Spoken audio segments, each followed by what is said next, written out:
আমেরিকার মতো চীনও দাবি করতে শুরু করে যে ভারত ও পাকিস্তানের মধ্যে দ্বন্দ্ব নাকি তারাও মিটিয়েছে, তারাও নাকি হস্তক্ষেপ করেছে। বেজিংয়ের এই দাবির পরপরই ভারতবর্ষ চীনকে একেবারে নতুন বছরের বেশ ভালো গিফট দিয়ে দিয়েছে। তারা মনে রাখবে ঠিক কি গিফট দিয়েছে ভারতবর্ষ। ভারত চীন সহ বেশ কিছু দেশ থেকে ইস্পাত আমদানির ওপরে 3 বছরের জন্য শুল্ক আরোপ করে দিয়েছে। চীনের একটা ভয়াবহ চক্রান্ত ছিল যেটা ভারতবর্ষ বুঝে নিয়েছে।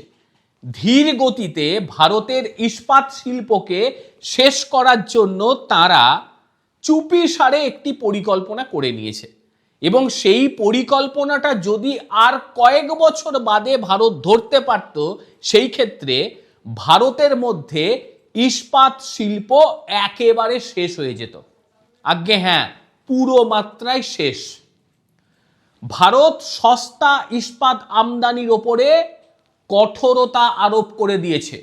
স্থানীয় কারখানাগুলি প্রধানত চীন থেকে আসা কম দামের পণ্যের স্রোত থেকে রক্ষা পাচ্ছিল না।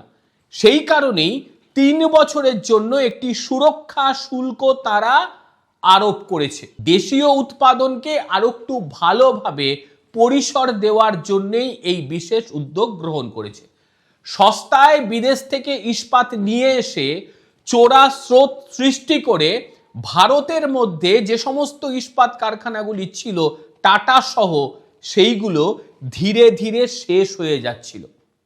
এর থেকে রক্ষা করতেই ভারত সরকার নির্বাচিত ইস্পাত পণ্যের ওপরে 11 থেকে 12% শুল্ক 3 বছরের জন্য আমদানি করেছে। এটা অবশ্যই ধাপে ধাপে, ধাপগুলো ঠিক কিরকম সেটা আপনাদের বলছি।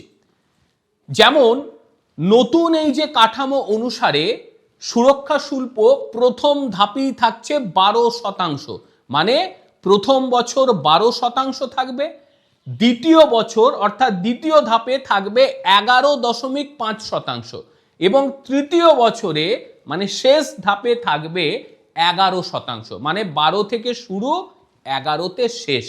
তবে আর একটা বিষয়, সব ক্ষেত্রে যে এই শুল্ক আরোপ হয়েছে তা নয়। কিছু উন্নয়নশীল দেশ থেকে মাল এলে পরই শুল্ক পড়বে, যেমন চীন, ভিয়েতনাম, নেপাল থেকে আসা পণ্যের ওপরে এই শুল্ক আরোপিত হবে। তবে স্টেনলেস স্টিলের মতন বিষায়িত যে ইস্পাত পণ্য, এর ওপর কোনো শুল্ক আরোপ হয়নি।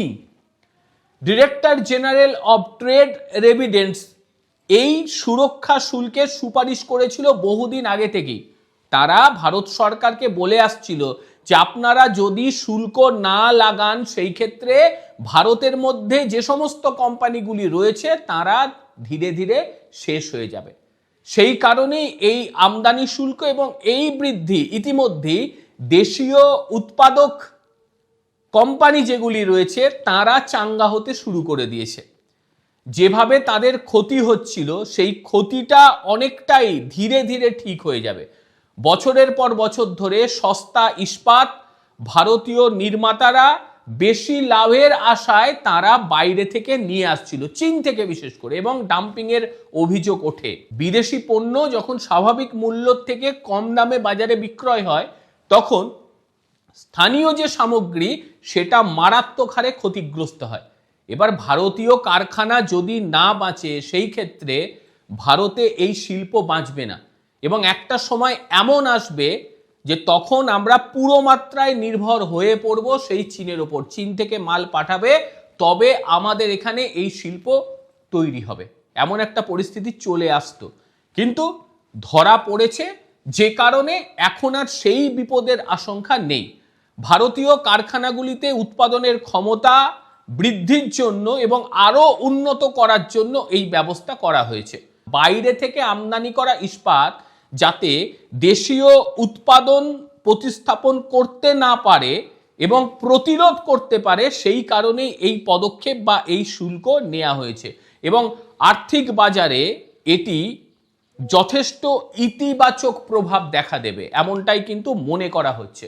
যেমন Tata steel, JSW steel, steel authority of India, যাকে আমরা সেল বলি, তারপরে জিন্দাল স্টিল, এই প্রধান যে ইস্পাত সংস্থাগুলি রয়েছে তাদের শেয়ারের দাম একেবারে তলানিতে পৌঁছে গেছিল। কিন্তু এই খবর পাওয়ার সঙ্গে সঙ্গে 2 থেকে 5% বৃদ্ধি পেয়ে গিয়েছে। এটা একটা বড় বিষয়। দেশের ইস্পাত শেষ হয়ে গেলে সব শেষ হয়ে যাবে। আর এই যে শেয়ারের দাম বেড়ে যাওয়া, এটা প্রমাণ করে যে ভারতবর্ষ যে পদক্ষেপ গ্রহণ করেছে সেটা সঠিক।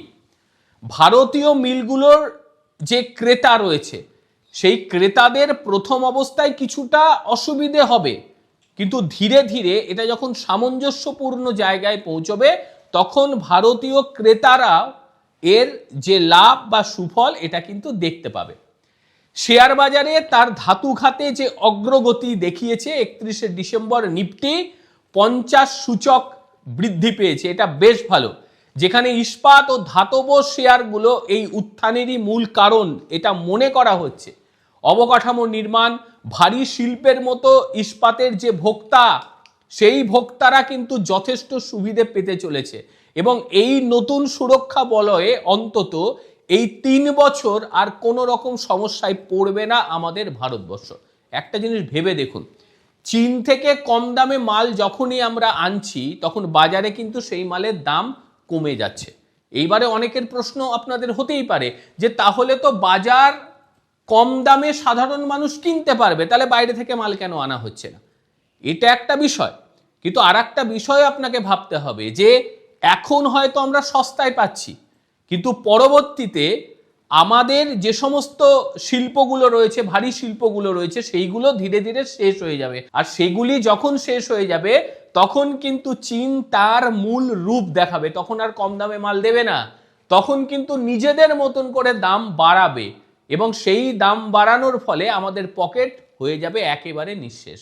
কাজেই দেশীয় শিল্প দরকার।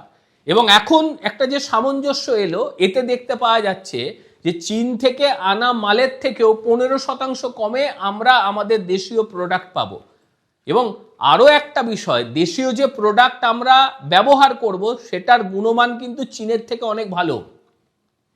চীন সস্তায় মাল দিচ্ছিল ঠিক কথা, কিন্তু যেভাবে জিন্দাল গ্রুপ রয়েছে, যেভাবে টাটা স্টিল রয়েছে, যেভাবে সেল রয়েছে, এদের যে গুণমান সেই গুণমান কিন্তু চীনের থেকে অনেক ভালো। আর এখন বর্তমান সময় যেটা হলো, চীনের যে মাল আসছে তার থেকে অনেক কম দামে ভারতীয় মাল আমরা পাবো এবং এতে উপকার আমাদেরই হবে। প্রথম অবস্থায় একটু সমস্যা তৈরি হবে, কিন্তু তারপর এটা যখন একটা স্থিতিশীল পর্যায়ে পৌঁছবে তখন কিন্তু এর প্রকৃত যে গুণাবলী সেটা আমরা উপলব্ধি করতে পারবো। কি বলবেন আপনারা? যেভাবে চীনকে নতুন বছরের গিফট ভারত দিয়েছে, এই গিফটটা ঠিক কিরকম লাগলো? আর এই পরিস্থিতিতে দেশীয় শিল্প বাঁচাতে ভারতের আর ঠিক কোন কোন পদ্ধতি অবলম্বন করা উচিত অবশ্যই জানাবেন আপনারা। প্রত্যেকে ভালো থাকবেন, সুস্থ থাকবেন। আবারও দেখা হবে অন্য কোনো দিন অন্য কোনো ভিডিওতে। ততক্ষণের জন্য নমস্কার, ভালো থাকবেন।